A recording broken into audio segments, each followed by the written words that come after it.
All right, guys, I am back and here to explore some more Mayan history. Now, today we are at the ruins of Copan in the town of Copan Ruinas, Honduras.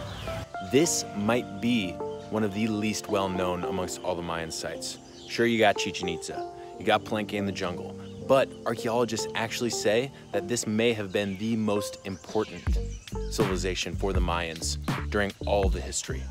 But it's a lot less traveled because it's in Honduras. Now, Honduras gets a really bad rap, and for the right reasons. Up until 2015, it was known as one of the murder capitals of the world. That title recently went to El Salvador, its neighbor. But that being said, these ruins are something that people need to come explore. I'm gonna be lucky enough today to have most of the ruins to myself because a lot of people and tourists don't come. However, a lot of that violence is what happens amongst the gang local population within the larger cities. This little town is on the border of Guatemala. You're only really gonna find, some locals that are actually very nice and welcoming, and a lot of tourists that come to see the ruins. And really one of the questions that I want to answer for myself today is, what was the real difference between this population of Mayans and the Mayans in Chichen Itza, the Mayans in Palenque? And I think that as we continue with this virtual walking tour, we're going to find out some of those answers and see some awesome architecture in the process. Let's do it.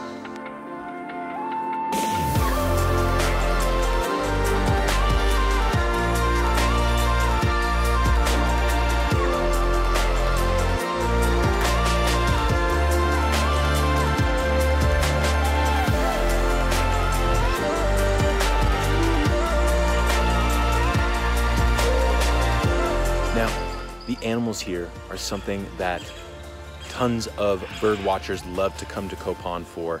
You have the incredibly colorful macaw.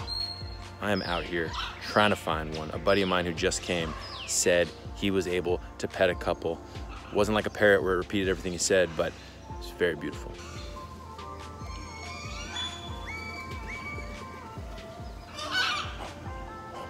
Was that turkey?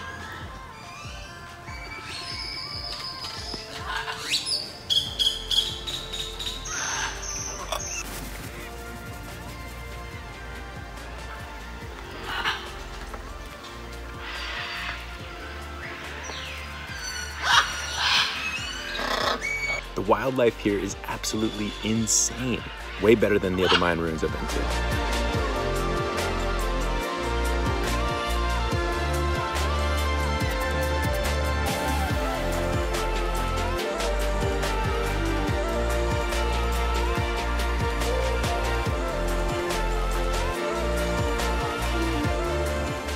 Here in the Grand Plaza, the most famous area of the entire Copan ruins, and there's probably 4 people, including myself, and about 100 beautiful macaws chirping like eagles.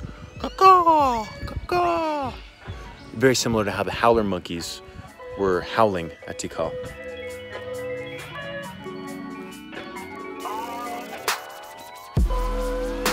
This right here is Copan Ruins' most famous monument, the hieroglyphic stairway, which obviously bears its name because on each of these steps tells an intricate story. Archaeologists are still not exactly sure what the story is saying.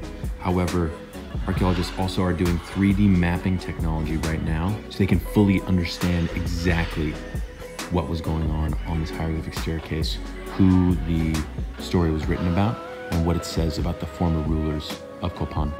And sitting at the base of the staircase is a sculpture of a man in a feathered coat, which they believe was one of the former rulers of Copan. Almost like he's guarding it with his life. Stairway to heaven. She's buying a stairway to heaven. Shout out Led Zeppelin. While I sit here at the stairway with my sculpture dude right here, guarding the stairway to heaven, I think it's only pertinent that I describe a bit of the history around the Copan ruins. So if you're not really interested in the history, you just want to see the sites, fast forward about a minute. The Copan ruins, or the Copan dynasty, as they call it, started in about 250 AD. Now, during that time, there were many rulers that came. All these rulers during that time only lived for about 45, 50 years. Their rules then, as they were adults, were only about 20 years. There are many rulers here at Copan. Now, Copan, the dynasty here lasted from the 2nd until the 9th century, and amongst all the Mayan civilizations. Chichen Itza, Palenque, you name it, Copan during that time was the most powerful. Now, unfortunately, in the 9th century, archaeologists are still trying to understand what exactly happened, but they are assuming that a lack of resources, agricultural, whether it was water, food, occurred here at Copan due to overpopulation. Now, I only see similarities between that and possibly what's happening right now in our society when it is time to eat bugs to survive, as the future, as some might demand. I'm ready. This here is the stadium seating where the population, local population, would come and watch the Juego de Pelota. Now compare this to some of the new stadiums that we have in the United States for American football. Yeah, we've come a long way.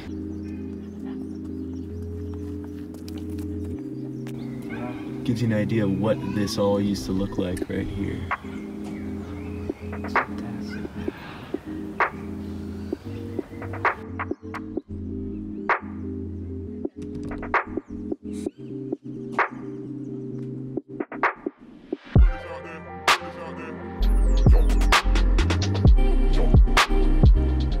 So that's gonna wrap up Copan.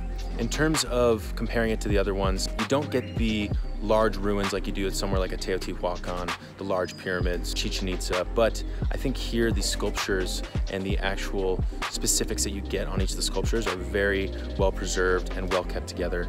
The grounds itself are a bit smaller, but it is nice because it is shaded in a lot of places, so you kind of get to have a unique experience under the shade with not a lot of people either. Now, while I've been walking around for the past 20 minutes, I met a great guy, my friend Tirmal right here.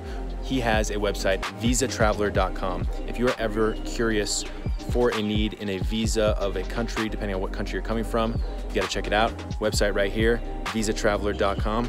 Tirmal, Hey. the man. Cheers, guys. Hasta luego.